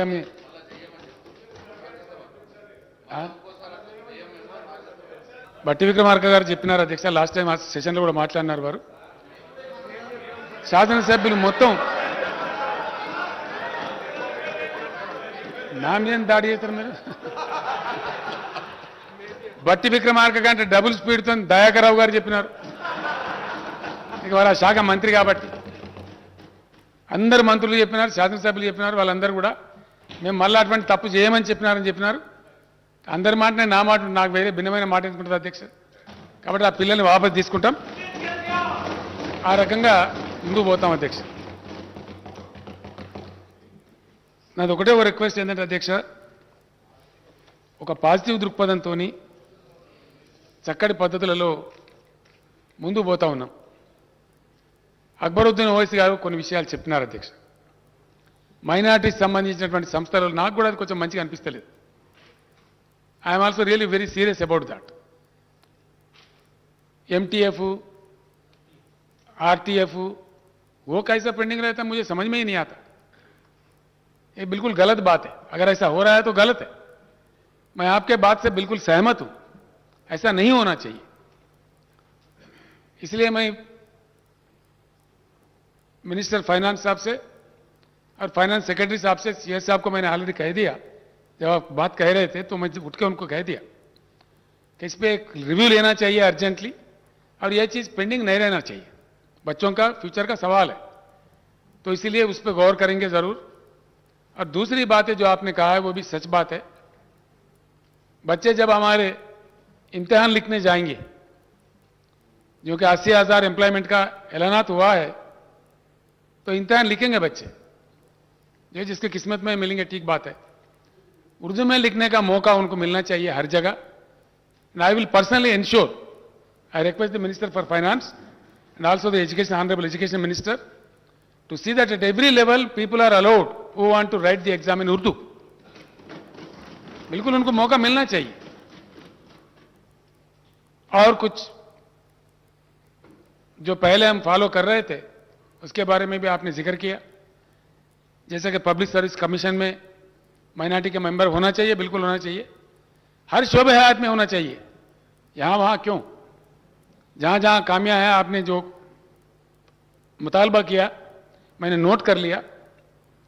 बिल्कुल उस पर गौर करेंगे और जल्द से जल्द वो पूरे जो जितने नशिस्तों पे वैकेंसीज है वहाँ पे माइनॉरिटीज़ को अच्छा मौका दिया जाएगा. मैं आपसे भी प्रपोजल लेता हूँ, वो सारे चीज़ जो भी करने हैं मैं कर लेता हूँ. అధ్యక్ష, నేను మొన్న కూడా చెప్పిన అధ్యక్ష, మళ్ళీ కూడా ఒకసారి రిపీట్ చేస్తా ఉన్నా, మా కమిట్మెంట్ చెప్పాల్సిన అక్కడ ఉంది. ఎందుకంటే ఇదేవాళ్ళు ఇచ్చిన చిట్టి శ్రీనివాస్ గౌడ్ గారి ఎంప్లాయీస్ లీడర్ ఉండే, ఇప్పుడు మినిస్టర్గా పనిచేస్తున్నాం. ఐకేపీ వాళ్ళని చేస్తామన్నారు కదా, మరి మున్సిపాలిటీ సంగతి ఏంది? మెప్మా అని ఉన్నారని చెప్పారు, వాళ్ళకు కూడా ఇస్తాం అధ్యక్ష, ఆన్ పార్ విత్ ఐకేపీ. ఇంకా సేమ్ జాబ్ వాళ్ళు కూడా చేస్తూ ఉన్నారు పాపం పిల్లలు. ఐకేపీ అండ్ మెప్మా వాళ్ళని కూడా కన్సిడర్ చేసి వాళ్ళకు కూడా ప్రభుత్వ ఉద్యోగస్తులతో సమానంగా వేతనాలు ఇస్తాం. అది మీరు ఆర్థిక మంత్రి గారి దగ్గర కూర్చొని, మీకు నాకు చెప్పడం కాదు, ఇది పంచాయతీరాజ్ మినిస్టర్ గారిది, మున్సిపల్ మినిస్టర్ గారి బాధ్యత. ఫైనాన్స్ మినిస్టర్ గారితో కూర్చొని లెక్కలు తేల్చండి. దాన్ని కూడా మనం ఇన్కార్పొరేట్ చేసి ఆ పిల్లలకు కూడా న్యాయం చేస్తాం అధ్యక్ష.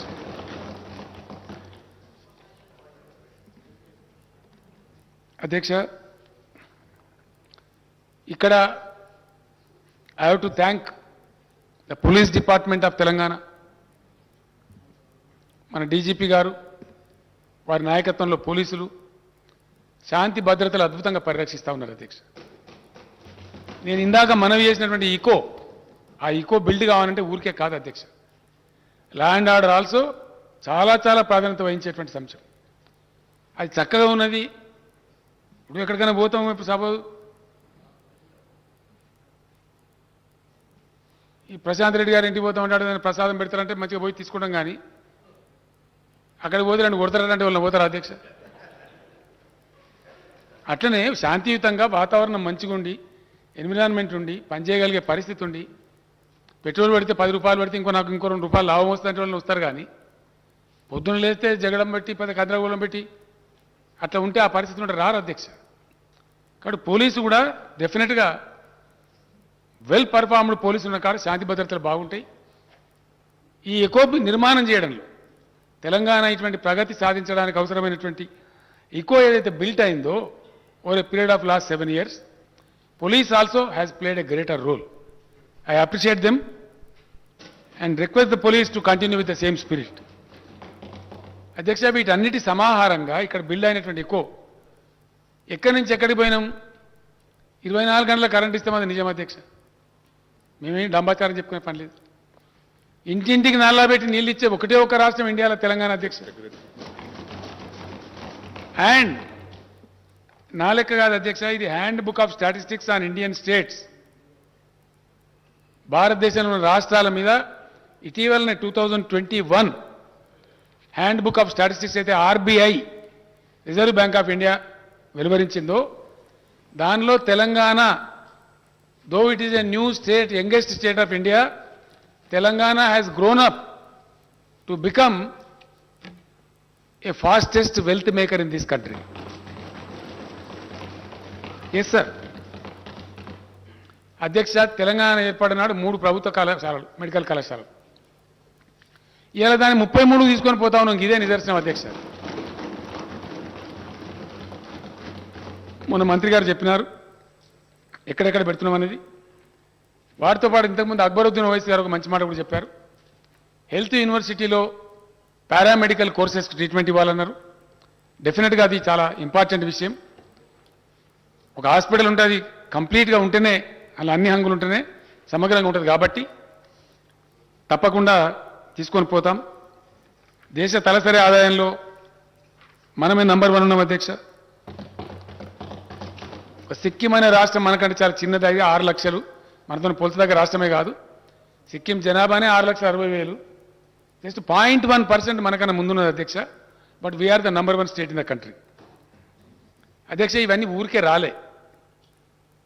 నేను ముఖ్యమంత్రి అయిన తర్వాత సందర్భంలో మాట్లాడుతుంటే హెల్త్ విషయంలో మనం జాగ్రత్తలు తీసుకోవాలా అంటే, ఏ స్టేట్లలో బాగుంది ఇండియాలో, బయట దేశాల్లో ఎక్కడ బాగుంది అంటే తమిళనాడు బాగుంది సార్ మనకంటే. అంటే తమిళనాడు టీం పంపించిన అధ్యక్షుడు నా సెక్రటరీ స్మితా సబర్వాల్ గారు, ఆమె ఆధ్వర్యంలో ఇంకొక 4 ఐఏఎస్ అధికారులను పంపిస్తే స్టడీ చేసి వచ్చి చెప్పినారు. అధ్యక్ష, తమిళనాడు పోయినప్పుడు ఈ IMR, MMR sir, infant mortality rate and mother mortality rate బాగా తమిళనాడు మంచిగా ఉంది సార్ అంటే అక్కడ పోయినాం. మేము గర్వానికి పోలేదు అధ్యక్ష.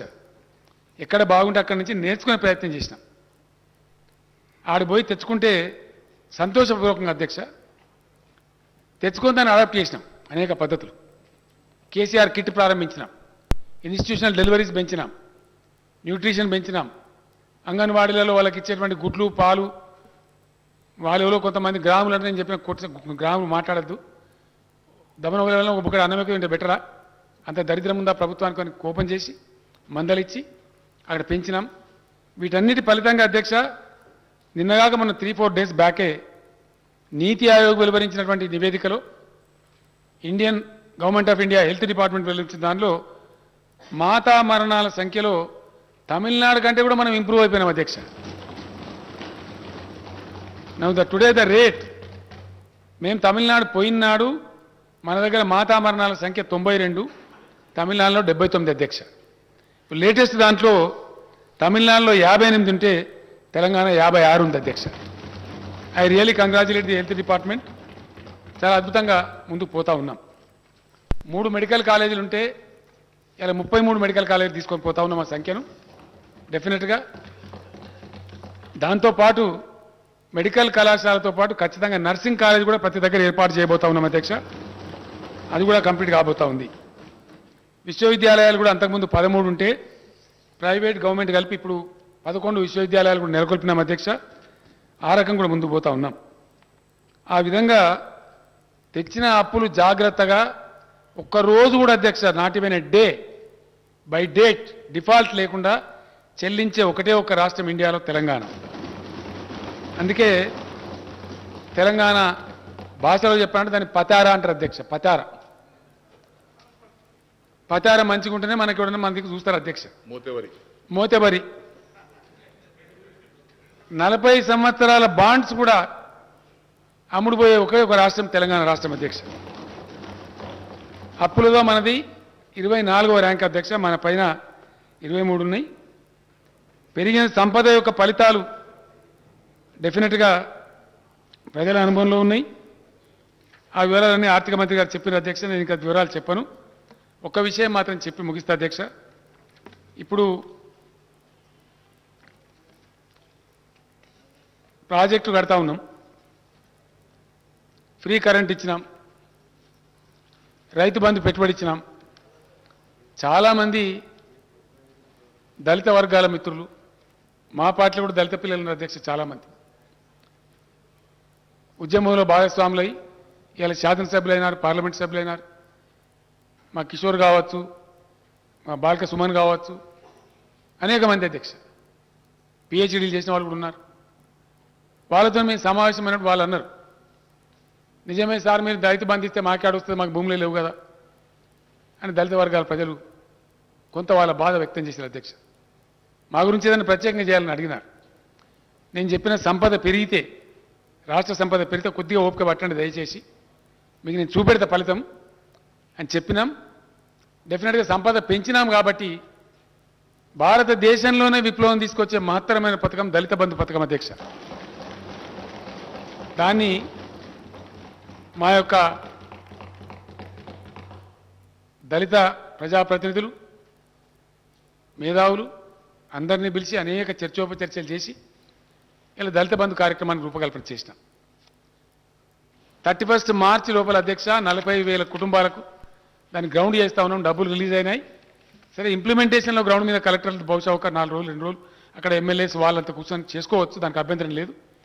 మా టార్గెట్ ఏంటంటే 40,000 కుటుంబాలు ఖచ్చితంగా ఈ 31 మార్చి వాళ్ళకి డబ్బులు రిలీజ్ అయిపోతూ ఉన్నాయి. అది ఇంప్లిమెంట్ అయిపోతుంది అధ్యక్ష. ఒక 5-10 రోజులు తేడా అవుతుంది. బడ్జెట్లో చాలా పెద్ద ఎత్తున డబ్బు పెట్టినాం. ఈ కారణం నుంచి టార్గెట్ ఏంటంటే ఇప్పుడు పెట్టిన బడ్జెట్లో పెట్టిన డబ్బులు ప్లస్ ఈ 40,000 కలిపి 2 lakhs and odd families cover అయితే అధ్యక్ష. ఎవ్రీ ఇయర్ 2 lakh ఫ్యామిలీస్ చొప్పున కవర్ చేసుకుంటూ పోవాలనే ఉద్దేశం పెట్టుకున్నాం. చాలా తరతరాల నుంచి వెనుకబడి బాధలకు ఇబ్బందులు గురై వివక్ష గురైనటువంటి జాతి దళిత జాతి అధ్యక్ష. మనం అందరం కూడా సిగ్గుపడతాం, బాధ కలుగుతుంది ఆలోచించినప్పుడు, మనసు పెట్టి ఆలోచిస్తే. ఎక్కడ వేసిన గొంగలు ఎక్కడైనా పరిస్థితులు ఉన్నాయి. వాళ్ళు కాకుండా ఇతర వర్గాల, మా గిరిజన వర్గాల పేదలున్నారు అధ్యక్ష. డెఫినెట్గా వాళ్ళ సమస్య పరిష్కారం కావాలి.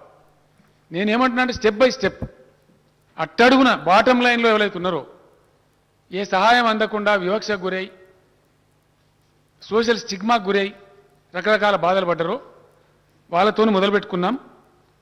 ఇది ప్రపంచంలోనే అతిపెద్ద నగదు బదిలీ కార్యక్రమం అధ్యక్ష. నేను మళ్ళొకసారి రిపీట్ చేస్తా ఉన్నా, మన ఆర్థిక మంత్రి గారు కూడా చెప్పినారు చాలా చక్కగా, నేను విన్నా బడ్జెట్ ప్రజెంటేషన్ రోజు. ఇందులో ఎటువంటి ఆంక్షలు లేవు అధ్యక్ష. దీనికి బ్యాంక్ టైఅప్ లేదు. 10 లక్షల రూపాయలు నేరుగా ఇవ్వడం జరుగుతుంది. 100/100% దీన్ని గ్రీన్ ఛానల్ పెట్టి డబ్బులు ఇస్తాం. చెప్పిన టార్గెట్ 100% పూర్తి చేస్తాం అధ్యక్ష. గౌరవ శాసనసభ్యులు కూడా తమ తమ నియోజకవర్గాల్లో దయచేసి పూర్తి స్థాయి దీన్ని విజయవంతం చేయాలని నేను కోరుతా ఉన్నా. ఎందుకంటే వాళ్ళకు నచ్చిన పని, వాళ్ళకు వచ్చిన పని చేసుకోవచ్చు. 2-3 కలిసి ఒకటి పెట్టుకోవచ్చు. లేదా 10 లక్షలు అంటే 10 లక్షల ఒకటే యూనిట్ కాదు అధ్యక్ష, 2-3 యూనిట్లు కూడా పెట్టుకోవచ్చు. కాబట్టి చాలా లిబరల్గా ఉంది. ఇది సద్వినియోగం అయితే దేశానికి మనం టార్చ్ బేరే ఆస్కారం ఉంటుంది, మంచి మార్గం చూపెడుతుంది. కాబట్టి దయచేసి దీన్ని చేయాలని చెప్పి నేను కోరుతా ఉన్నా. ఇందులో తెచ్చిన ఒక మంచి ఇన్నోవేషన్ అధ్యక్ష, దీన్ని గౌరవ శాసనసభ్యులు ఎన్ష్యూర్ చేయాలి. గౌరవ మంత్రివర్యులు కూడా తమ తమ జిల్లాలలో ఎట్టి పరిస్థితులు ఎన్ష్యూర్ చేయాలి. శాసనసభ్యులను ఎందుకు నాకు చెప్తా ఉన్నా అంటే, దీనిలో నేను ప్రత్యేకించి నా అంతరగా నేను ఆలోచించి పెట్టినటువంటిది, ఆ కుటుంబాలు మళ్ళీ ఆర్థికంగా చిక్కిపోవద్దు కాబట్టి దళిత రక్షణ నిధి అని ఏర్పాటు చేసినాం అధ్యక్ష, విచ్ ఈజ్ వెరీ ఇంపార్టెంట్. మన దళిత బంధు 10 లక్షలు ఇచ్చి బాగా అయింది అనుకుని వాళ్ళని వదిలేస్తే ఏదైనా కారణం చేత ఒక పెద్ద జబ్బు వచ్చినా, ఒక యాక్సిడెంట్ జరిగినా, ఇంకేదైనా ప్రమాదం వచ్చినా కుటుంబం మళ్ళా పోతుంది. కాబట్టి వాళ్ళు కిందికి పోకుండా ఉండడానికి ఈ దళిత రక్షణ నిధి అల్టిమేట్గా స్టేట్ మొత్తం కలిసి 4,000 కోట్లతో ఉంటుంది అధ్యక్ష. అంటే సుమారు 35 నుంచి 40 కోట్ల రూపాయలు నియోజకవర్గం యూనిట్గా ఉంటుంది అధ్యక్ష. ఆ నియోజకవర్గంలో ఉండే దళిత బంధు కమిటీలే దీనికి కర్తలు దర్తలు, వాళ్ళు అక్కడ కుటుంబాలు పోకుండా ఉంటుంది. కాబట్టి దీన్ని కూడా దళిత బంధు అమలుతో పాటు దళిత రక్షణ నిధి యొక్క కూర్పును కూడా ఏ నియోజకవర్గ శాసనసభ్యుడు ఆ నియోజకవర్గంలో బాధ్యత వహించి ఆ నిధి కూడా వెంటనే జమ అయ్యేటట్టుగా చర్యలు తీసుకోవాలని చెప్పి నేను కోరుతా ఉన్నాను అధ్యక్ష. గౌరవ ఎస్సీ వెల్ఫేర్ మినిస్టర్ గారు కూడా ఈ విషయం మీద ప్రత్యేకమైన శ్రద్ధ పెట్టాలి. దళిత బంధు ఇవ్వడంతో పాటు దళిత రక్షణ నిధి కూడా వెంటనే ఏర్పాటు అయ్యే విధంగా, ఎంతమంది అవుతుందో అంతమంది అయ్యే విధంగా ఏర్పాట్లు కూడా చేయాలని చెప్పి నేను కోరుతా ఉన్నాను అధ్యక్ష. అధ్యక్ష, ఇంకో విషయం కూడా చెప్పినారు, మిత్రులు భట్టి విక్రమార్క గారు ప్రస్తావించినారు, నిన్న మొన్న మా శాసనసభ్యులు కూడా మాట్లాడినారు. పోడు భూముల వ్యవహారం, ఎస్ డెఫినెట్గా చాలా ఇంపార్టెంట్ విషయం. అడవి బిడ్డలు వాళ్ళు బ్రతుకుతున్నారు, దున్నుకున్నారు, వాళ్ళకి హక్కు ఇవ్వాలి. ఆల్రెడీ చీఫ్ సెక్రటరీ గారే స్వయంగా అన్ని జిల్లా కలెక్టర్లు రివ్యూ చేసినారు అధ్యక్ష. లెక్కలు తేలినాయి, అప్లికేషన్లు అన్నీ వచ్చినాయి. దాన్ని వీలైనంత త్వరలో ఆయా శాసనసభ్యుల ఆధ్వర్యంలో వాళ్ళ నియోజకవర్గాలలో పోడు భూముల యొక్క దాన్ని కూడా జారీ చేస్తాం ఇమ్మీడియట్గా. వాళ్ళకి ఆ బాధ కూడా శాశ్వతంగా తీరిపోతుంది అధ్యక్ష.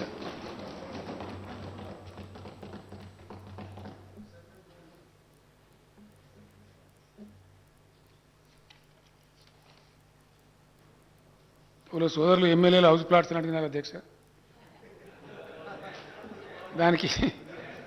దాని ఏంటంటే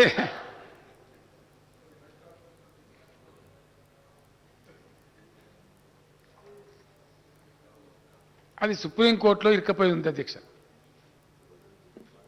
సరే, మొన్న రిక్వెస్ట్ చేసినాం, అధికారులు కూడా ఇరుక్కపోయి ఉన్నారు. గతంలో ఉన్న వాళ్ళందరికీ వచ్చినాయి. తెలంగాణ రాష్ట్రం అయిన తర్వాత చాలామంది పేద పిల్లలు ఉన్నారు, అదొక సాయం చేద్దాం అనే ప్రయత్నం చేస్తే సుప్రీంకోర్టు వివాదంలో ఉంది.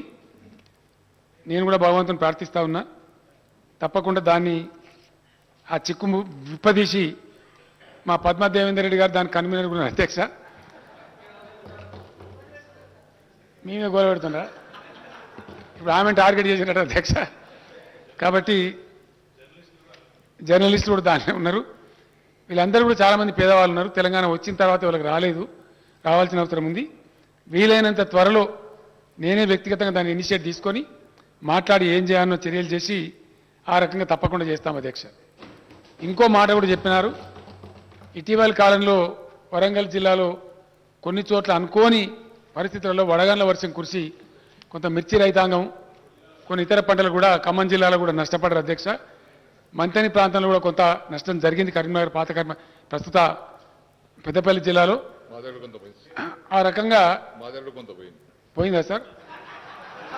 వారు రైతు పక్షపాతి కాబట్టి నాది మిస్ కాగలని వారు కూడా స్పీకర్ గారు తమరే స్వయంగా చెప్తున్నారు. కాబట్టి అధ్యక్ష, వ్యవసాయ శాఖ మంత్రి గారికి నా రిక్వెస్ట్, ఆ రిపోర్ట్స్ అర్జెంటుగా మీరు కంపైల్ చేసి ఇస్తే ఇంత పెద్ద బడ్జెట్లో మన పెద్ద ఇష్యూ కాదు, తప్పకుండా వాళ్ళని ఆదుకుంటాం అధ్యక్ష, కడుపు నిండా ఉన్నటువంటి మార్గదర్శకాల ప్రకారం. అధ్యక్ష, ఈరోజు ఇదే శాసనసభలో అధ్యక్ష మా వినయ్ భాస్కర్ ఎమ్మెల్యే గారి బ్రదర్ ప్రణయ్ భాస్కర్ గారు ఉండేవారు, వరంగల్ జిల్లా నుంచి ప్రాతినిధ్యం వహిస్తూ.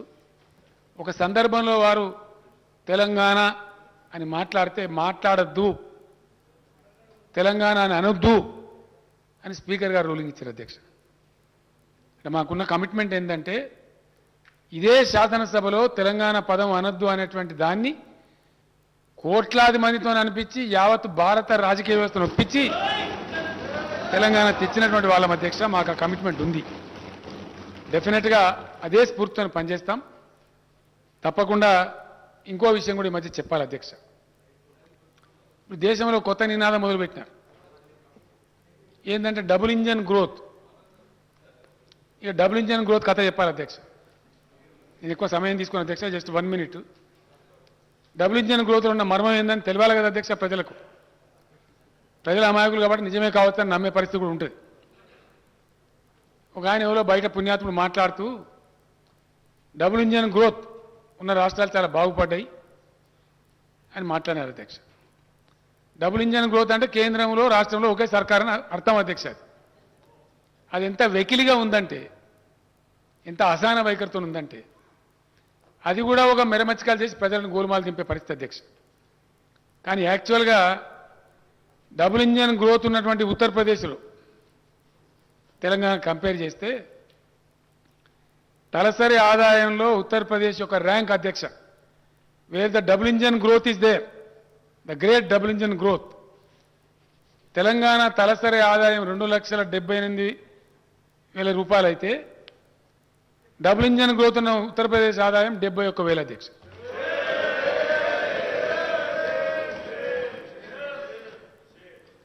దీని ర్యాంకు చెప్తున్నా అధ్యక్ష. లాస్ట్ బట్ 1 అధ్యక్ష, మొత్తం రాష్ట్రాలలో last but 1. This is the indication of double engine growth. Double engine కాదు, ట్రబుల్ ఇంజన్ అంటే అధ్యక్ష. అధ్యక్ష, ఉత్తరప్రదేశ్ ఆర్థిక వృద్ధి rate 7.26, but whereas the growth of Telangana is at 10.8%. ఉత్తరప్రదేశ్లో డబుల్ ఇంజన్ మోపైంది 2017 నుంచి అధ్యక్ష. మేము 2014 నుంచి ఉన్నాం కానీ వాళ్ళు 2017 నుంచి ఉన్నారు. ఆ కంపారిజన్ చెప్తా ఉన్నాను నేను. From 2017 to 2021, when the double engine growth has started in Uttar Pradesh, their growth rate is at 25.69%. Single engine growth ఉంది అధ్యక్ష తెలంగాణలో. సింగిల్ ఇంజన్ గ్రోత్ ఉన్న తెలంగాణలో the rate of development is 55.46% అధ్యక్ష. అంటే తెలంగాణలో సగం కూడా లేదు అధ్యక్ష. సింగిల్ ఇంజన్ కాడ రూపాయి సంపాదిస్తే డబుల్ ఇంజన్ కాడ ఆటాన్ని సంపాదించారు అధ్యక్ష. ఉత్తరప్రదేశ్లో ఎంఎంఆర్ డబుల్ ఇంజన్ గ్రోత్ ఉన్న ఉత్తరప్రదేశ్లో మాతా మరణాల సంఖ్య, the mother mortality rate is 167, whereas Telangana is only 56. ఉత్తరప్రదేశ్లో శిశు మరణాల రేటు 41 అధ్యక్ష, తెలంగాణలో శిశు మరణాల రేటు 23. అంటే డబుల్ ఇంజన్ గ్రోత్ అండ్ డప్పు కొట్టే వాళ్ళ ప్రభుత్వం ఇచ్చిన గణాంకాలు అధ్యక్ష, నాయి కావు. కాబట్టి ఈ డబుల్ ఇంజన్ గ్రోతు, ఈ మత పిచ్చి, ఈ రాష్ట్రాల అధికారాలు హరించే పద్ధతులు, సంస్కరణల పేరిట జరిగే మాయాజాలం, వీటన్నిటిని తట్టుకొని తెలంగాణ ప్రభుత్వం అద్భుతమైన ప్రగతి సాధించింది. ఇదే పద్ధతిలో అందరినీ గౌరవిస్తూ రాష్ట్ర ప్రజానీకం 50 మందిని కడుపులో పెట్టుకొని సర్వులను సమాన దృష్టితో చూస్తూ అందరికీ అభివృద్ధి ఫలాలు పంచుతూ మా ఏకాగ్రత దెబ్బతినకుండా డిట్రాక్టర్స్ ఎన్ని ప్రయత్నాలు చేసినా మేము ట్రాక్ తప్పకుండా ఇదే మార్గంలో ఈ రాష్ట్రాన్ని పూర్తి స్థాయిలో ముందుకు తీసుకెళ్ళి వెళ్తామని తమ ద్వారా గౌరవ సభ వారికి హామీ ఇస్తూ దయచేసి ఈ యొక్క అప్రాప్రియేషన్ బిల్లును మంజూరు చేయవలసిందిగా కోరుతా ఉన్న అధ్యక్ష.